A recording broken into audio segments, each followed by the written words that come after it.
Boa tarde, pessoal. Boa tarde. Muito bom estar aqui entre vocês. Estou me sentindo muito bem. Bem, eu vou falar sobre cérebro, né? Sobre nós, né? Nós somos o nosso cérebro. E é isso que eu vou falar. Nosso cérebro, ele é diferente. Cada um de nós aqui tem um cérebro diferente. Mas nós temos também muita coisa em comum. Uma das coisas que nós temos em comum é que, com o tempo, nós temos um certo receio de repente, ir perdendo a nossa memória. E existe uma pesquisa que diz o seguinte, que 1% da população acima de 60 anos realmente tem um problema de demência. 1% não é pouco. No Brasil, isso significa em torno de 600 mil pessoas. Vocês querem reduzir esse risco em 50%? 50%? Bom, para reduzir esse risco em 50%, nós temos que saber o que beneficia o nosso cérebro e o que prejudica o nosso cérebro. Não é mesmo? Bem, e vocês sabem o que mais prejudica o nosso cérebro? São os conflitos do cotidiano, do dia a dia. Contrariedades que às vezes a gente não sabe lidar muito bem com elas. Receio de alguma coisa que pode nos prejudicar. Situações que nos provocam estados depressivos. E a tristeza, eu vou dizer para vocês, é a maior vilã dessa história. Porque a tristeza, ela não deixa o nosso cérebro se desenvolver. Ela bloqueia o nosso cérebro. A tristeza nos faz viver no passado. No passado. Eu vou contar uma história para vocês. Em 2018, eu tive um período de tristeza muito, muito grande.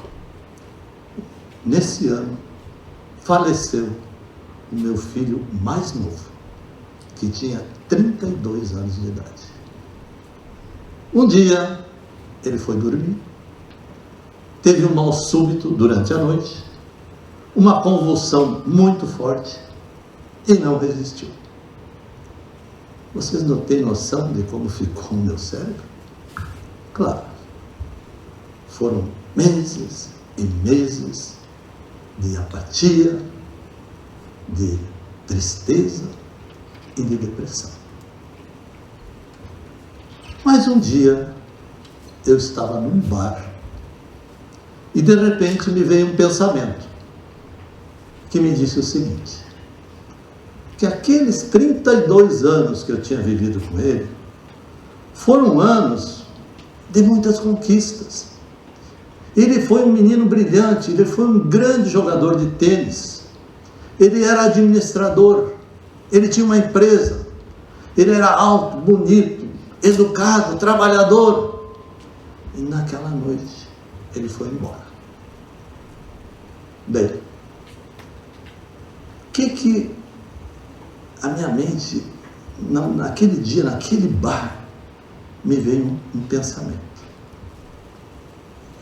E me disse assim, essa história, esses momentos de felicidade, essas conquistas memoráveis que você teve com ele, essa é a história principal.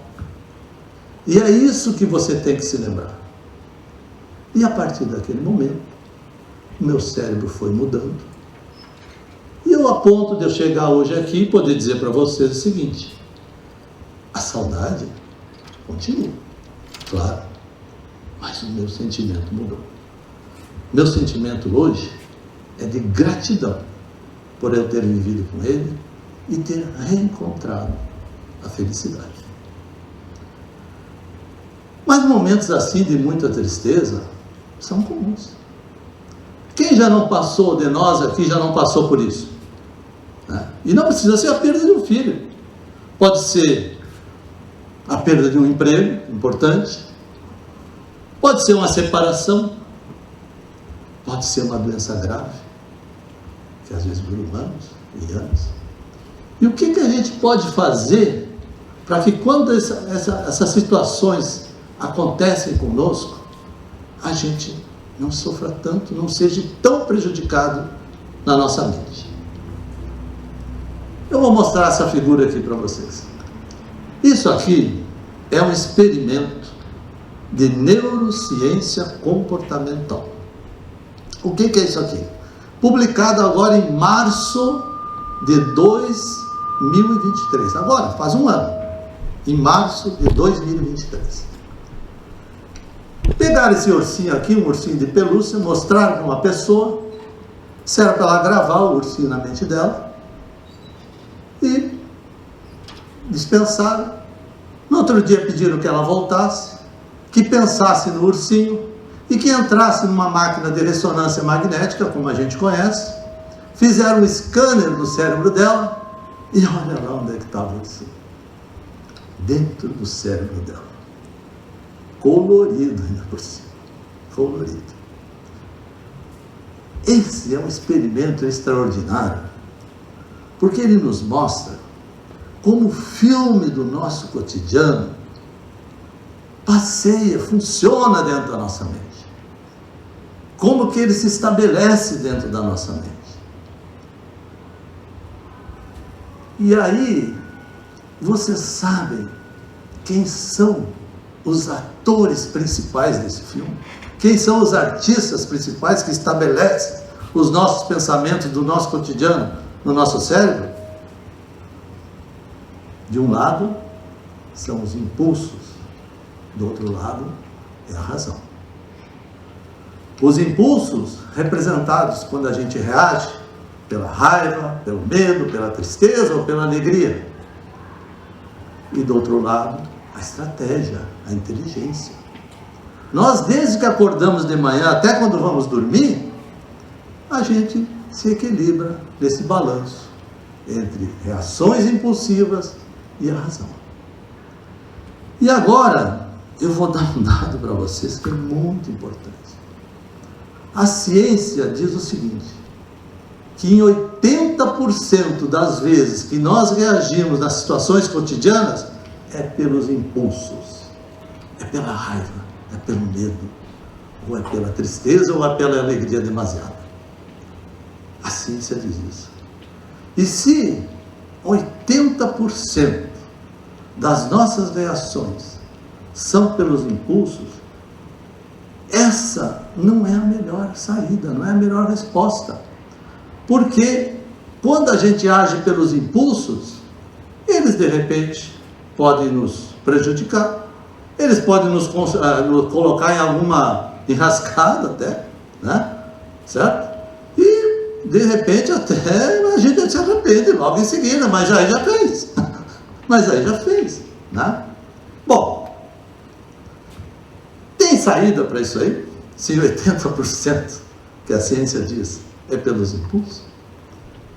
Nas últimas 2 décadas, a neurociência fez 2 grandes descobertas nessa questão de como é que a gente pode estimular o nosso cérebro para que a gente possa resolver melhor situações como essa. A primeira grande descoberta é essa aqui, ó, expansão do cérebro. Eu vou contar outra história para vocês. Quando eu me formei, na década de 1970, século passado, faz tempo, né? Mas por favor, não faz tanto tempo assim, né? faz tempo. Eu aprendi o seguinte, que as únicas células do nosso cérebro que não se regeneravam eram as células cerebrais, que nós nascíamos com um determinado número de neurônios e que com o tempo eles só iam morrendo, e quando nós chegássemos no final da nossa vida, quase sem neurônios. Uma tristeza, não é mesmo?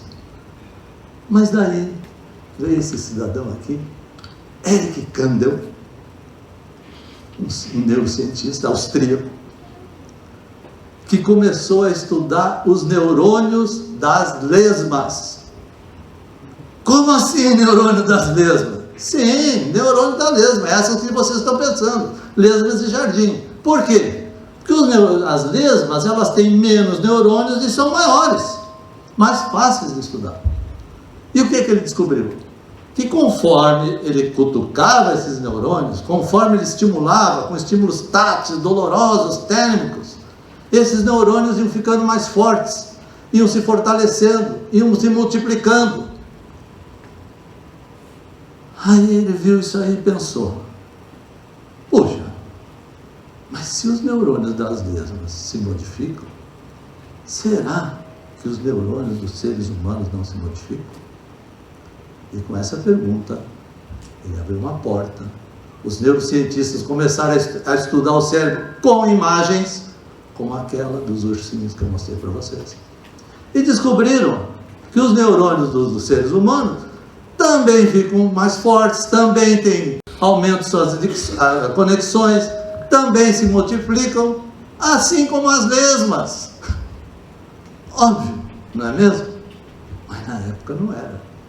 E por essa descoberta, Eric Kandel ganhou o prêmio Nobel de Medicina do ano 2000. Por essa descoberta. Eu aqui vou passar um filmezinho dele, de 15 segundos. Opa. Não está passando?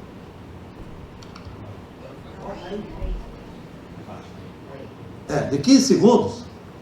Onde esse é um neurônio, é o filme original dele, dos neurônios se fortalecendo, ficando mais fortes, se conectando, aumentando de tamanho. Esse é o filme original. E hoje, se sabe, a ciência hoje sabe o seguinte, que desde que nós nascemos até o final da nossa vida, a gente pode modificar pelo menos 50% dos nossos neurônios. 50%. Pelo menos. Ou mais. Então essa foi a primeira grande descoberta das últimas 2 décadas. A segunda grande descoberta é a seguinte. Teve um outro neurocientista chamado Pascual Leone, um americano, que ele fez o seguinte. Ele descobriu o seguinte. Que se a gente sabe, por exemplo, tocar uma música no piano, uma música, a gente tem um determinado número de neurônios que fica trabalhando e a gente consegue tocar aquela música. Mas se a gente não sabe tocar aquela música e não sabe tocar piano, se a gente pensar que está tocando a música e escutando a música mentalmente, o cérebro já começa a trabalhar e formar conexões e novos neurônios para nos dar a habilidade de tocar aquela música. Isso o Pascual Leone descobriu. Então, a descoberta do Pascual Leone é essa aqui. Esse aqui é o Pascual Leone. Descobriu o seguinte: o cérebro não diferencia muito o que é imaginação do que é realidade. Ele não diferencia muito isso aqui. E aí, se o cérebro não diferencia muito o que é imaginação do que é realidade, nós não podemos prever o futuro, não é mesmo? Mas nós podemos programar o nosso cérebro para o futuro. E o cálculo é o seguinte: se nós não sabemos fazer alguma coisa e pensamos que podemos fazer, nós aumentamos a nossa habilidade em 30%. Então nós não podemos prever, mas podemos programar o nosso cérebro. Nós não podemos modificar o passado, mas nós podemos ressignificar o passado. Assim como eu ressignifiquei o falecimento do meu filho. Então, o cérebro, a expansão cerebral, essa descoberta do Pascual Leone foi 5 anos depois do ano 2000 do Eric Kandel. Essa descoberta do Pascual Leone diz o seguinte: a expansão cerebral se dá no fluxo dos estímulos que a gente dá para o cérebro. Isso é tão importante, mas tão importante, a gente ter consciência disso, que eu vou repetir. A expansão cerebral, o fluxo cerebral se dá na direção dos estímulos, da qualidade dos estímulos que a gente dá para o nosso cérebro. Bem, e agora, para consolidar isso na cabeça de vocês, no cérebro de vocês, eu vou fazer aqui uma experiência prática, em todos vocês aqui. Vocês estão vendo essa bolinha aqui? Todo mundo está vendo essa bolinha? A bolinha, ó, é uma bolinha aqui, eu vou soltar aqui. A bolinha. Vamos fazer de conta, agora, que todos nós aqui somos o Eric Kandel, aquele das lesmas. E que conforme nós cutucarmos, e a outra coisa, essa bolinha está lá dentro do nosso cérebro. É um neurônio nosso, certo? Que conforme nós cutucarmos essa bolinha, conforme nós estimularmos ela se multiplica, ela fica mais forte, e ela cria novas conexões, e de repente, nós não temos um neurônio, nós temos dois neurônios. Dois neurônios.